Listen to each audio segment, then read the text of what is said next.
Captain's log. Expedition Epsilon 1 and 12/9. I sat in my captain's chair, a furry claw gently scraping away impatiently at the leather arm rest as the lights in front of us whizzed by. The subspace bubble was holding strong, and we had managed to, by no small miracle, to find a hyperlane into the dead zone. Our expedition was working on other projects, but we have abandoned them in favor of this endeavor. The hyperlane marked, signatures recorded, and we were well on our way to seeing what exactly was going on. Captain, my pilot spoke up, her marble blue eyes looking up at my grizzled, white-haired form. Report, I commanded and sat up straight. Subspace bubble collapse in 60 seconds. We are approaching a star system. All systems stable. Very good, pilot. I understand everyone was apprehensive about this, but this was the only hyperlane we have ever found into the dead zone. We cannot risk missing this chance. I encouraged my crew, trying my best to keep everyone calm and reassure. We were explorers. Our job was to explore the universe, so this was nothing unusual. The dead zone was in essence a small part of the galaxy populated very sparsely by star clusters and nebulous formations. Nobody until this point had ever seen this place due to how absurdly hard it was to find a stable hyperlane into the cluster. We had been in the bubble for 2 whole hours by this point, enough to cross several hundred light years. 3, 2, 1. Collapse. With practiced and expert precision, pilot Janissa broke the bubble and we catapulted into the outer edges of a star system with a blue star and 3 planets. Point defense cannons whirred to life and vaporized debris and meteoroids that got through our shields. Alright, begin scans. Let's start with that gas giant right in front of us. Any broad spectrum of the star system. Already calibrating data, Captain. Spectrum counts. 1 star, spectral class blue medium size, 2 gas giants, 1 failed star, 2 terrestrials and 1 asteroid belt with multiple large planetoids. My ensign car then responded. Excellent work. Let's get started. Captain to mess. Get the good stuff ready. This is going to be a long day. I got an aye from the crew followed by excited laughter. The next 4 days were spent cataloging, scanning, using drones to collect samples and comparing notes. We were so busy with this process we failed to notice we were not alone, until it had us in its jaws. I remember I was flirting with Janissa, young, vibrant, beautiful golden-haired pilot of my ship, euphemistically explaining why early ships had cockpits and not bridges, when we were rocked by an unknown gravity field. We were harshly thrown about in the cabin and quickly rose to our feet, staggering about as we made our way back to our station at full alert. Report, I commanded, putting on my seatbelt. Unknown gravity field. We're moving. Ship engines not responding. Ensign Carr then frantically typed at his controls as our engines somehow went dark. We're blind. All sensors are malfunctioning, pilot Janissa said, struggling to keep control of her ship. A wave of light photons swarmed us repeatedly, causing our systems to short and spark, with one of our cannon turrets mounted just underneath the front viewing port going haywire and spinning around aimlessly. Weapons malfunctioning. We suddenly came to a halt. Open viewing ports. Let's see what's out there, I commanded. Yes, sir. Ensign Carr then pushed a button on his console, and a heavy blast door that shielded the window of transparent metal in front of us parted. The sight of a viewing port of some kind appeared directly in front of us. Dark gray metallic hull structure carved into a soft cobalt blue outline surrounding the working compartment of an unidentified being. We were facing a ship. A truly massive ship of unknown origin. It was an awkward moment to say the least when it happened. I was in the middle of waving an order to my engineer and my hand was in mid-air. A tall creature with smooth dark flesh, completely hairless save for a pointy tuft of fuzz between his snout and his upper lip. His eyes a soft brown and his arms appeared to have muscles upon other muscles. Our eyes suddenly met, with him in mid-drink as he suddenly began to stare at me, his mouth agape and beverage cup in one hand. A moment of awkward silence followed before he slowly lowered a hand towards a button. Then suddenly our ship's malfunctions all ceased. More moments of awkward silence followed as we simply stared at each other. The entire time this was occurring we simply stared at each other, jaws on the floor, trapped in whatever thing we were doing at the time. It was about this time I realized my arm was getting tired. I squeezed my paws up, splayed my claws open, and gently moved my head side to side in a gentle wave hello. He reciprocated, lifted his free hand up, and likewise waved hello, seeing for the first time the 5 meaty digits on his appendages. I didn't know what to do. Since we could not talk, I exaggerated my movements, communicating through facial gestures and body motion. I unbuckled my belt and stood up. I looked around, squinted my eyes, and went PFFPPFFT with my jowls, and shrugged my shoulders. He responded by likewise standing up, putting his beverage down and standing straight. It was at this point I noticed he was bipedal and clearly quite tall. Taller than us by a clear foot for sure. He performed a series of gestures I seemed to understand, standing straight with both hands to his side, then raising his right hand up to his temple and smiling. I recognized this as a salute. I responded with a bow, flicking my tail to the side. He mimed out something, and luckily we were similar enough I could basically get the idea. And it was something like, "Care for a drink?" Or at least, something like that. Might have been, "Would you like a cup of tea, squire?" Or something. But I got the general idea. Smiled with my eyes closed and mimed a full belly, smacking my lips while nodding my head. He closed one of his hands into a fist with an opposable thumb pointing up, and sat back down at his console and began frantically typing at his control column. A massive mechanical device appeared, a giant robotic arm with a claw at the end. It appeared in front of us, opened and closed a few times, then moved aside, showing the creature controlling it miming he was about to move us. I hurriedly got back in my seat, buckling my belt up, and he smiled with a thumbs up at me. We felt several large clunks against our hull, then were swiftly whisked away straight down and saw a basic glimpse of just how staggeringly massive the ship was. The manipulation arm carried our tiny ship very quickly as it could, several hundred meters, and deposited us at the entrance to a large hangar bay where another arm clamped on and carried us inside.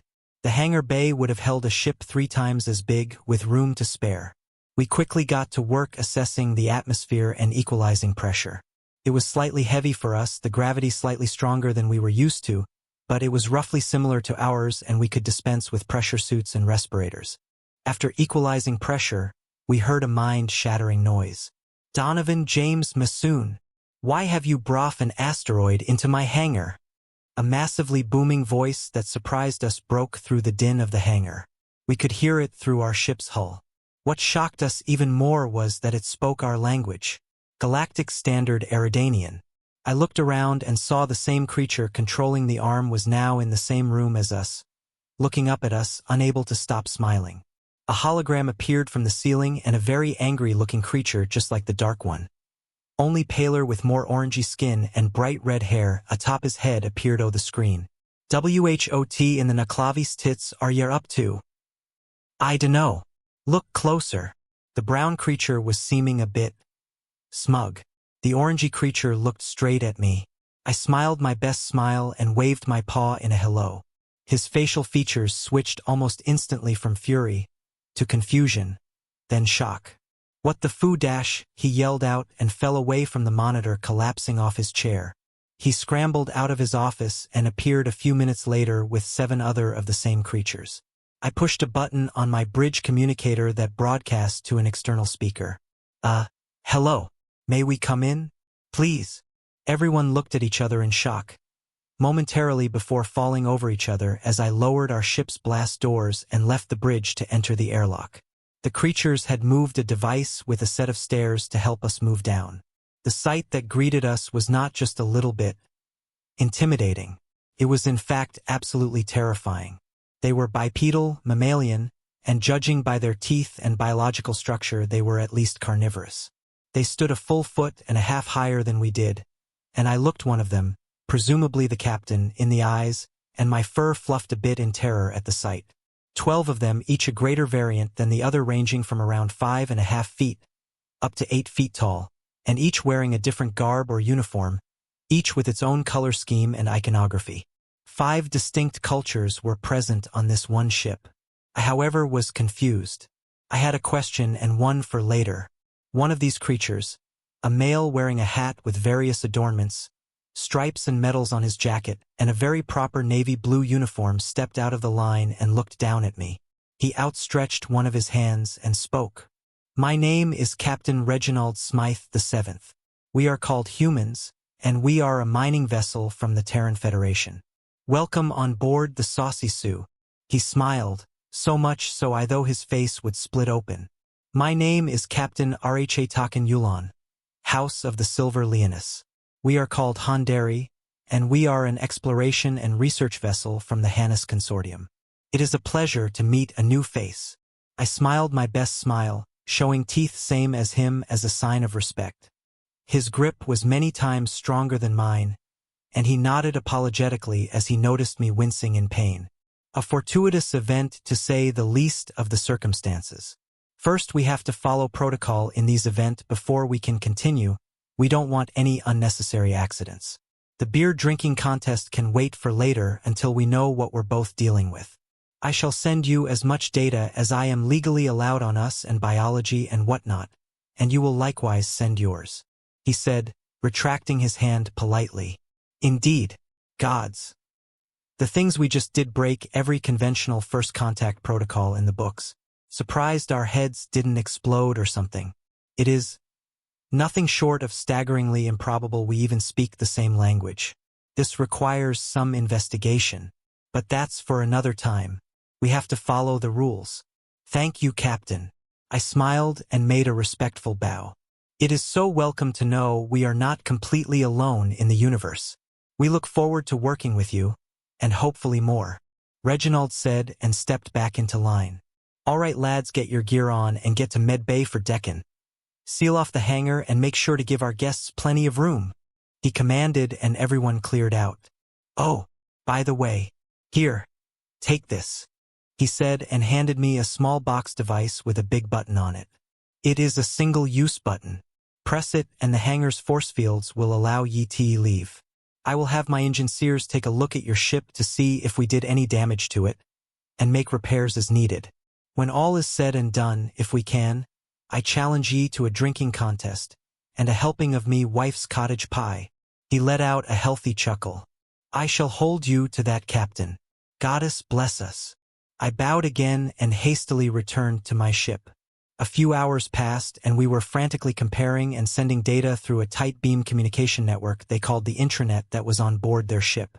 Their computational calculation speed was something truly staggering, to say the very least. We still had no real concept of their culture and traditions, but had plenty of idea on their biology. It was strangely similar to ours with a few exceptions. We were given some texts to compare themselves and ourselves. According to them, we were the equivalent of humanoid lions, with manies, fluff, fear responses, and even kittens. We had strange resemblances to their home world's cats, and out of curiosity ran some tests and predictably found no similarities beyond superficial appearance. We had a laugh at that. A few more exchanges proved we had a higher nitrogen content to our air compared to theirs. They also had a high gravity of 1.0 gs compared to our 0.78 gs. Basic exchanges resulted in us coming to various conclusions together very quickly, and I exited my ship first and announced that all was well. Aside from a minor respiratory infection risk, so long as we were careful, we could breathe the same air, drink the same water, consume the same beer, and eat the same food. "All right then, humans," I yelled out from the hangar in front of my ship. "By order of the consortium, I hereby declare a war against you," I announced loudly and proudly, unable to take the smirk off my face. My crew, and the human crew, looked very much terrified of this sudden revelation. "I bet I can drink any of you lot under the table." I produced a bottle of our brand of whiskey known as Rattan and proudly popped the cap off and took a good strong swig. Beat that! A rumble of celebration washed through the ship. What followed was the greatest booze-up and pie-eating contest the galaxy had ever seen. That day, a stroke of luck and a spark of interest had just catapulted us to being the first sentients to ever become friends with humans. Friends with the first ever FTL-capable Tumworlders.